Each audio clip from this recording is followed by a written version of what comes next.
Heureux celui qui lit, heureux ceux qui entendent les paroles de la prophétie et qui gardent les choses qui y sont écrites, car le temps est proche.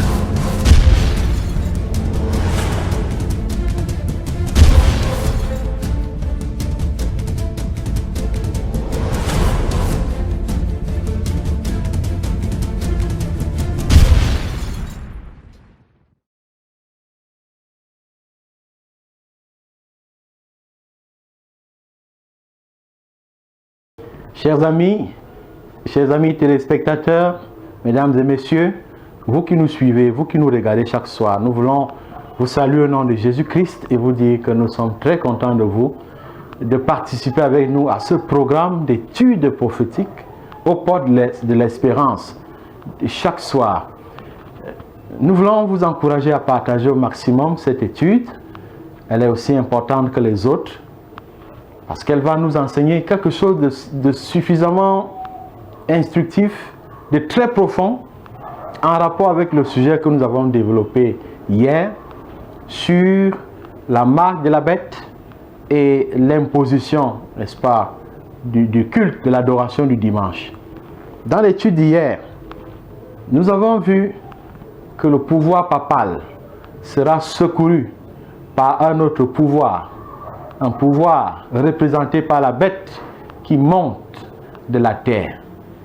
Et ce pouvoir viendra donner son secours, viendra accompagner, viendra prêter main forte à la bête, au pouvoir papal, afin d'imposer finalement son culte et ses nouvelles idéologies, encadrées bien évidemment par la philosophie du New Age Movement, le nouvel ordre mondial. Il y a ici, l'enjeu ici est la crise, la question de l'adoration, la question des libertés de conscience. Voilà la question, voilà le problème autour duquel tous ces débats et toute cette agitation tournent autour. Apocalypse, le chapitre 13, à partir du verset 1. Jean décrit la scène, la vision en ces mots. Puis je vis monter de la mer une bête qui avait 10 cornes et 7 têtes. Et sur ses cornes 10 diadèmes, et sur ses têtes des noms de blasphème. La bête que je vis était semblable à un léopard. Et ses pieds étaient comme ceux d'un ours, et sa gueule comme une gueule de lion.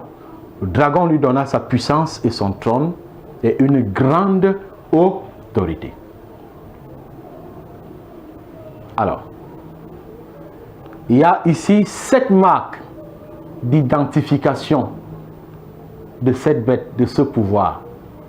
À quoi renvoie cette bête épouvantable? Cette bête épouvantable que Jean voit venant à la rescousse de la première.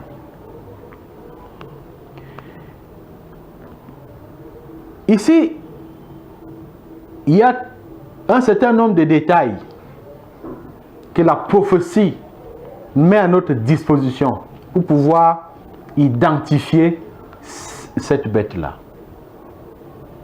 Il y a 7 indices. Premièrement, cette bête doit recevoir le trône et l'autorité de son gouvernement de la Rome païenne. Ce sera un système d'adoration mondial. Ce système, cette bête, cette autorité proférera des paroles de blasphème. Quatrièmement, ce sera une puissance qui va persécuter. Cinquièmement, son règne s'étendra sur une période de 1260 années. Sa blessure mortelle sera guérie et le nombre de cette bête sera 666. C'est vrai, On commence avec la première bête. Je crois que c'est la première bête qui symbolise ici le pouvoir papal. Mais cette bête sera secourue par une seconde bête que nous allons voir dans la suite. Alors, est-ce que la prophétie d'Apocalypse a prédit l'émergence d'un nouveau monde, puisque la deuxième bête qui va monter de la terre ici représente un territoire vierge, une terre d'asile, un territoire pacifique. Il faut que ce pouvoir vienne d'un territoire qui n'est pas encore conquis, qui n'est pas encore empêtré dans le vent du colonialisme et qui joue encore de toutes ses libertés. Est-ce que la prophétie prédit également l'émergence des États-Unis d'Amérique? Est-ce que la prophétie prédit ce que les États-Unis feront dans le futur en relation avec l'action de la première bête, c'est-à-dire le pouvoir politico-religieux de Rome, la papauté? Voilà quelques questions qui serviront de fil conducteur de cette présentation de ce soir. Apocalypse chapitre 13, verset 11. Puis je vis monter de la terre une autre bête qui avait 2 cornes. Et la prophétie dit, elle est semblable à celle d'un agneau et qui parlait comme un dragon. Vous voyez ça? La bête a 2 cornes. La première bête, Apocalypse 13, nous sommes dans Apocalypse 13. Elle monte de la mer.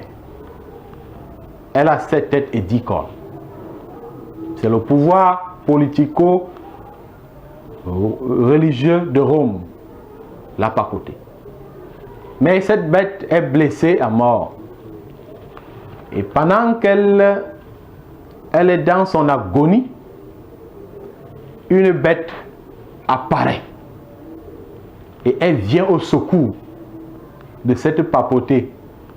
Et si vous vous rappelez, elle vient au secours de la papauté dont le pouvoir a été fragilisé en 798. Et cette bête monte de la terre. Elle a 2 cornes. Elle a l'apparence d'un agneau. Mais en réalité, elle parle comme un dragon. C'est assez contradictoire. C'est paradoxal. L'apparence d'un agneau, mais sa voix est celle d'un dragon. J'espère que vous ne donnez pas les apparences d'un agneau dans votre vie. Vous ne donnez pas l'impression de ce que vous n'êtes pas en réalité. On voit un agneau, mais au fond, vous êtes un dragon. Il faut être vous-même. Il faut éviter de donner de fausses apparences dans la vie. Quelle est justement cette seconde bête? Quelle est cette seconde bête? Là encore, nous allons l'identifier à l'aide d'un certain nombre d'indices.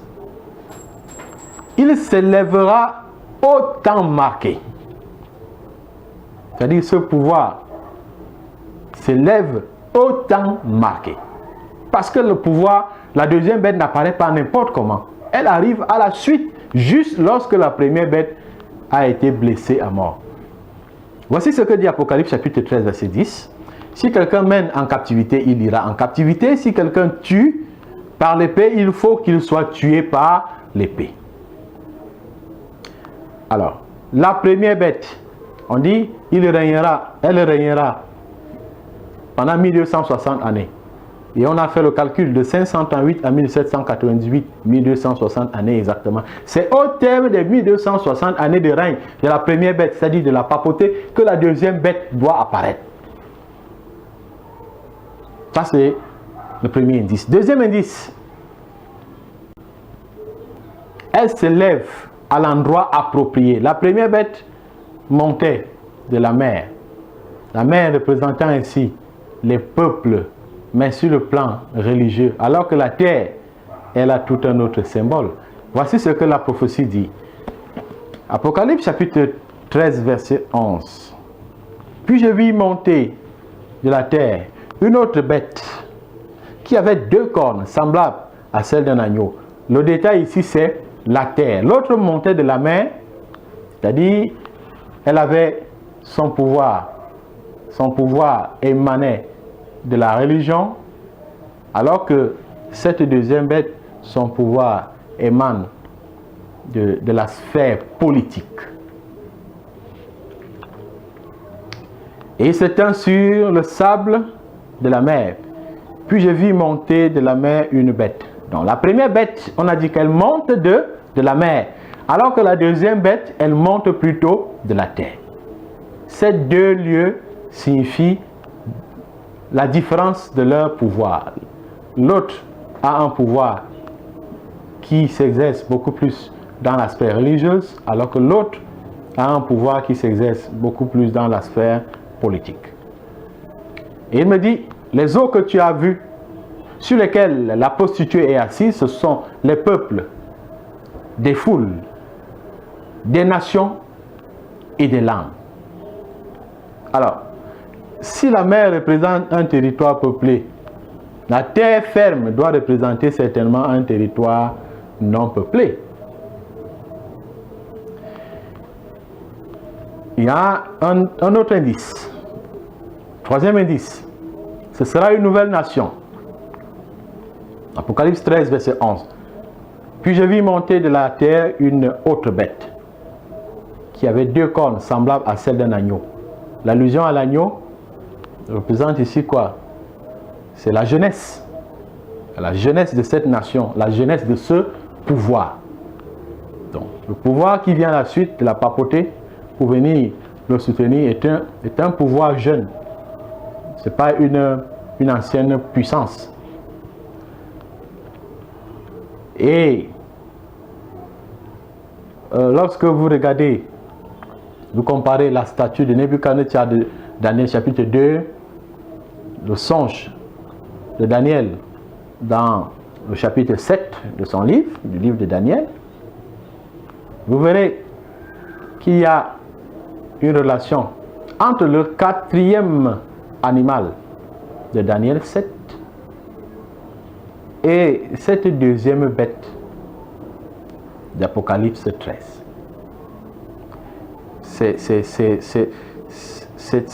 Il y a un lien étroit entre ces bêtes. C'est pour dire que c'est des pouvoirs qui vont se succéder.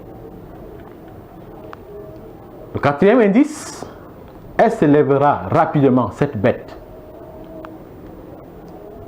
Puis je vis monter de la terre une autre bête qui avait 2 cornes. C'est-à-dire, c'est aussi vite, aussitôt, c'est-à-dire, la bête qui monte de la mer vient d'être blessée à mort.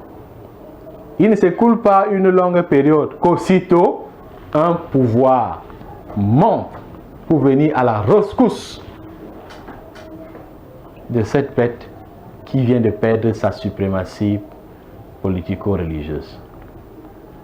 Donc, alors quand la Bible parle de monter, il s'agit ici de pousser, on fait allusion à quelque chose qui pousse rapidement, à la manière d'un bond rapide.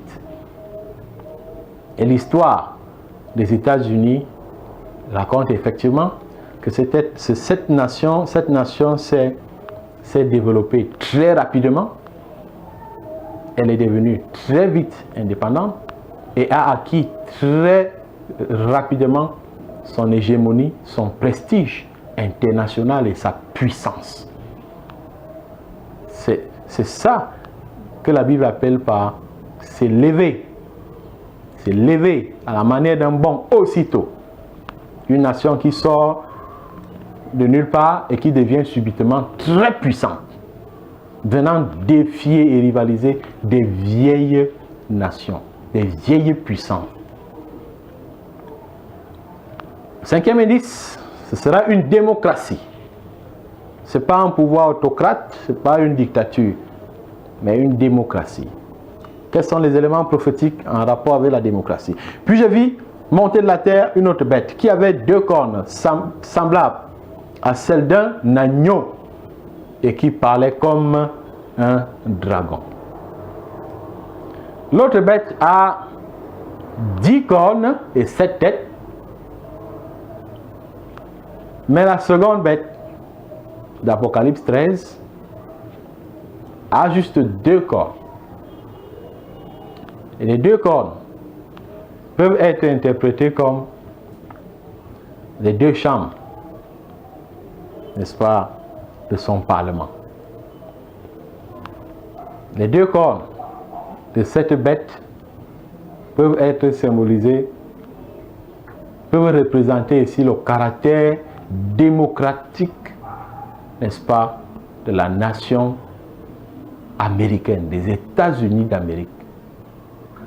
Le principe de base de la démocratie aux États-Unis admet justement ces 2 chambres du Parlement. Alors, un autre indice, 6e, son influence sera à l'échelle mondiale.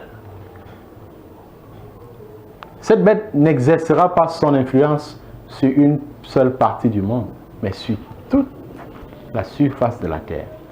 Et c'est ce que la prophétie dit. Au verset 12, elle exerçait toute l'autorité de la première bête en sa présence. Et elle faisait que la terre et ses habitants adoraient la première bête dont la blessure mortelle avait été guérie. Son devoir, sa mission, ce n'est pas de se faire adorer, mais c'est de tourner les regards des habitants de la terre vers la bête qui a été blessée. C'est de refaire, c'est de redorer le blason terni de la papauté. C'est de refaçonner son image, son prestige et de lui donner les moyens d'être craint, respecté et adoré. Ça, c'est le devoir des États-Unis d'Amérique. Dans l'alliance, dans une alliance politique, pour soutenir et pour affermir l'hégémonie et le prestige de la papauté. 7e indice, elle changera de caractère en passant d'un agneau à un dragon. Tout au départ, la prophétie présente cette bête comme étant, elle a le visage d'un agneau, elle a 2 cornes comme l'agneau, effectivement, mais en vérité, elle parle comme un dragon. Et il faut bien qu'on comprenne ce que cela veut dire.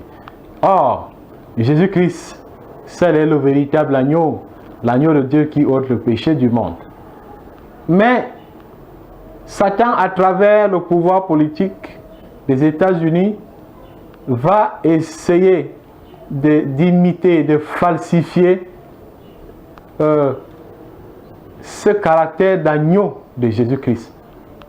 Il présente les États-Unis comme un agneau, comme un défenseur des libertés humaines, comme le pays de la religion, le pays où les chefs d'État jurent en posant la main sur la Bible, le pays où on prie au Parlement. Mais à vrai dire, sa voix n'a rien à voir avec un agneau. C'est-à-dire que son arrogance, sa conduite et son caractère profond, c'est le dragon, avec pour mission de s'aimer la terreur et de faire du mal. Et vous me poserez la question ce soir, la question de savoir ce soir, mais comment est-ce que cette nation parle-t-elle? Pourquoi la Bible parle-t-elle de la voix d'un dragon? La voix d'un dragon. Comment est-ce que cette nation parle-t-elle? Une nation parle à travers ses lois et ses institutions législatives. Alors, la prophétie dit dans le chapitre 13, verset 12, elle exerçait toute l'autorité de la première bête en sa présence. Et il lui fut donné d'animer l'image de la bête, afin que l'image de la bête parlât et qu'elle fit que tous ceux qui n'adoreraient pas l'image de la bête fussent tués. Vous voyez, les États-Unis d'Amérique reçoivent donc de Satan la mission de soutenir, d'accompagner.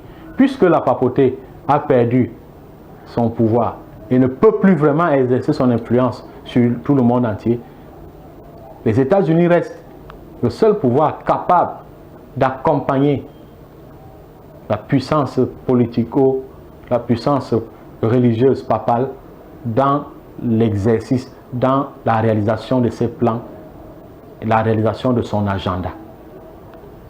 Donc, on assiste ici à une union incestueuse entre le pouvoir religieux de la papauté et le pouvoir politique des États-Unis dans la perspective de mettre en œuvre les plans de Satan relatifs à l'imposition de la marque de la bête, relatifs à l'imposition du culte, des enseignements et des visées de la papauté. Ils se mettent ensemble pour réaliser justement les visées du nouvel ordre mondial. Et comment cela va-t-il se passer réellement? Il est dit, pour ceux qui suivent l'actualité, vous allez vous rendre compte que le compte à rebours est en marche pour la fin de la liberté aux États-Unis. Le compte à rebours est en marche pour la fin de la liberté, des libertés de culte. Parce que c'est le pouvoir américain qui va travailler de manière à ce que, en séduisant, en même temps qu'il séduit les hommes, en même temps qu'il impressionne, en même temps qu'il réalise des grandes prouesses sur le plan économique, sur le plan scientifique, sur le plan intellectuel, elle doit également séduire les habitants de la terre en vue de les accompagner dans le processus d'imposition de la marque de la bête. Les États-Unis, effectivement, aujourd'hui, réalisent cette prophétie. Parce qu'ils séduisent effectivement les habitants de la terre par des prodiges. Et que signifient les prodiges ici? C'est l'ensemble des prouesses et des réalisations des États-Unis sur tous les plans. Que ce soit sur le plan intellectuel, le plan scientifique, le plan économique, sur tous les aspects de la vie, les États-Unis réalisent les meilleures prouesses. Et en le faisant, les États-Unis acquièrent donc un prestige, une renommée mondiale et lui donnent la possibilité d'agir sur tous les peuples, sur toutes les nations. Voici ce que déclare le magazine Liberty de mai-juin 1980. Si les chrétiens s'unissent, nous pouvons accomplir toutes choses. Nous pouvons voter toute loi ou faire tout amendement de loi. Et c'est exactement ce que nous avons l'intention de faire. Voilà clairement afficher les ambitions du New Age Movement, du nouvel ordre mondial. Unifier le monde dans un même idéal chrétien, les mêmes lois, les mêmes institutions religieuses, afin de réaliser leurs intentions. Et l'intention fondamentale, c'est de revenir à un culte unique, à l'adoration unique du dimanche. Voici une autre déclaration de Pat Robertson de New World Order, le nouvel ordre mondial, page 236. La prochaine obligation qui incombe à un citoyen de l'ordre mondial de Dieu est envers lui-même.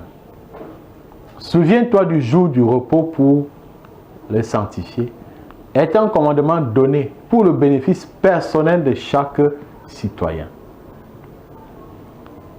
Les plus grandes civilisations émergent lorsque les gens peuvent se reposer et s'inspirer de Dieu. Les lois américaines relatives à un jour de repos ont été annulées.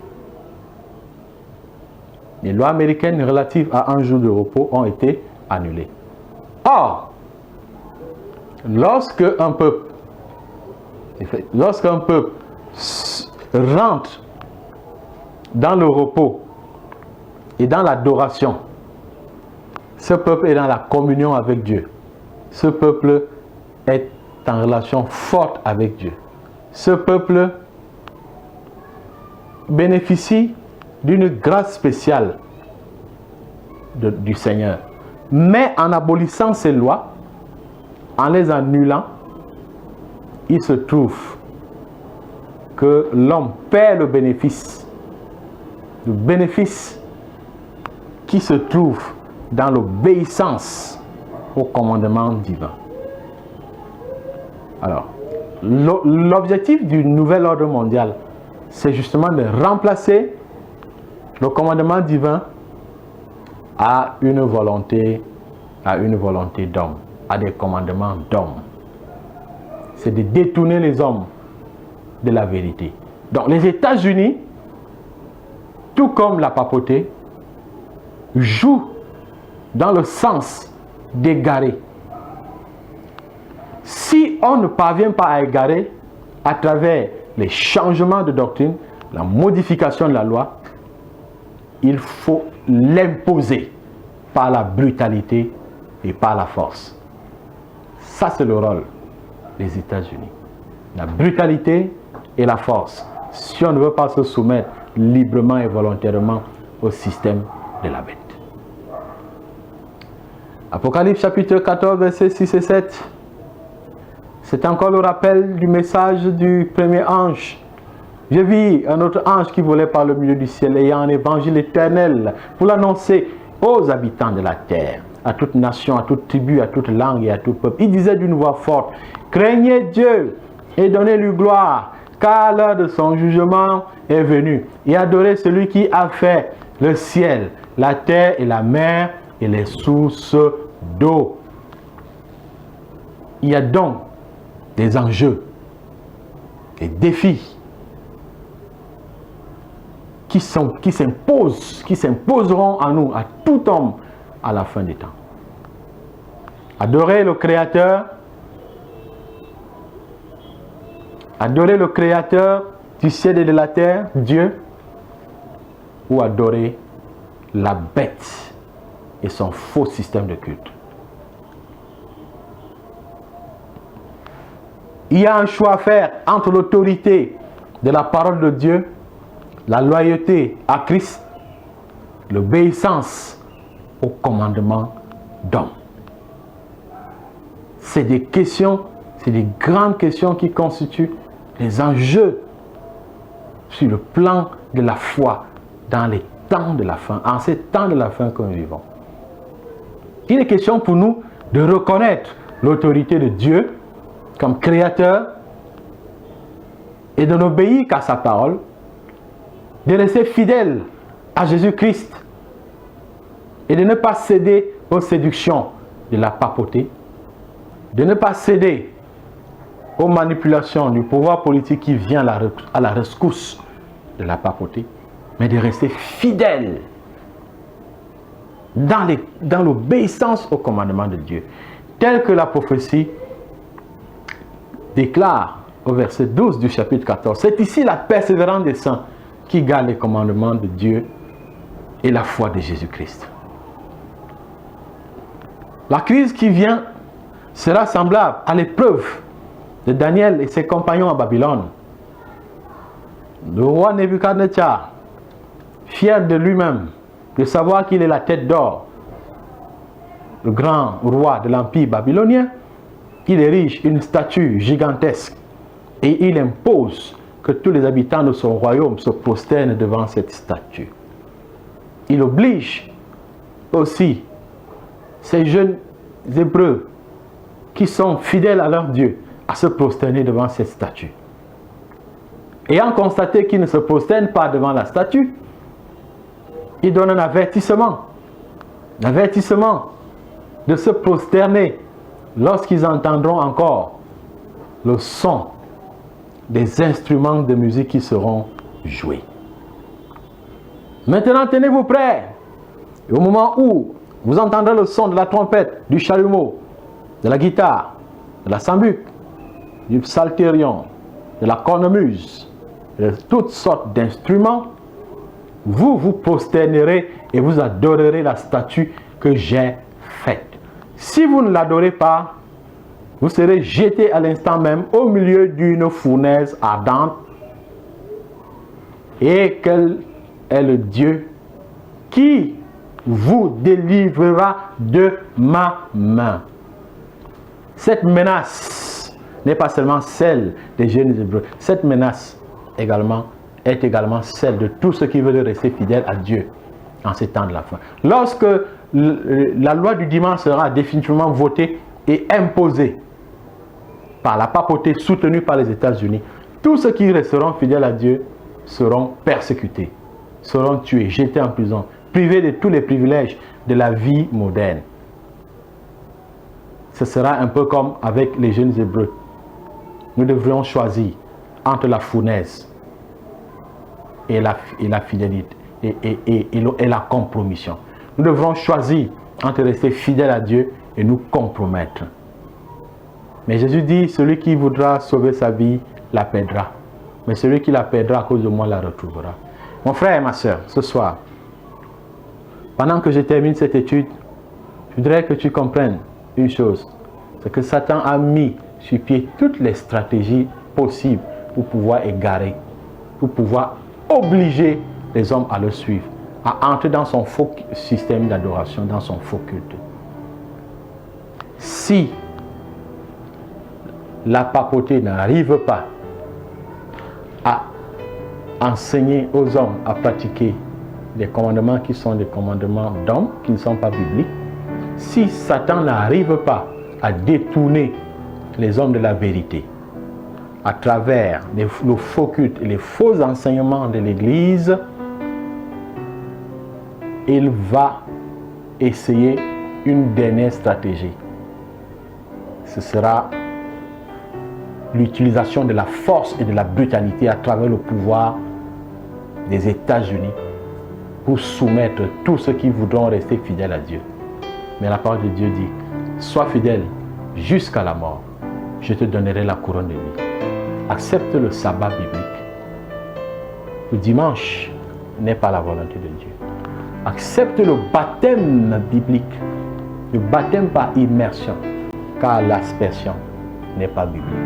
Il y a bien d'autres choses comme ça que tu dois accepter. Et par la grâce de Dieu, si tu acceptes ces choses, tu seras libéré de l'emprise de Babylone et tu accepteras Christ dans ta vie. De manière à ce que même si tu devrais payer de ta vie, que ton nom soit inscrit dans le livre de vie, lorsque Jésus-Christ vient chercher tous ceux qui lui auront été fidèles dans ce monde. Je voudrais t'inviter à t'unir avec moi dans cette prière. Tant de Père Céleste, tu viens encore de nous révéler que Satan multipliera des stratagèmes en cette fin de temps pour égarer un plus grand nombre. Il utilisera la compromission, les faux enseignements, les fausses doctrines, mais également la violence. Seigneur, augmente notre foi et donne-nous la possibilité, la grâce de rester fidèles à toi, même lorsque les persécutions seront là. Seigneur, affermis-nous dans la foi. Affermis la foi de celui qui écoute cette prière, celui qui participe à cette prière avec moi à cet instant. Révèle-toi à tes enfants qui ne connaissent pas ces vérités profondes et délivre-les par ta parole. Parce que ceux qui écoutent ta parole et qui l'acceptent sont affranchis des siècles d'erreurs, des années de mensonges, des siècles d'obscurantisme.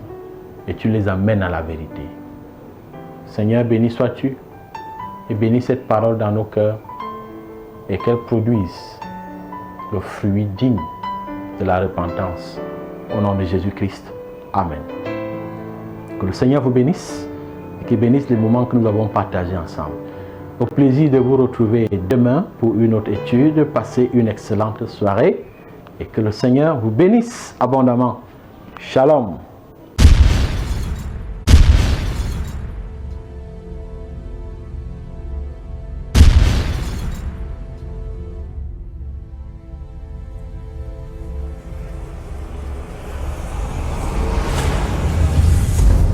Heureux celui qui lit, heureux ceux qui entendent les paroles de la prophétie et qui gardent les choses qui y sont écrites, car le temps est proche.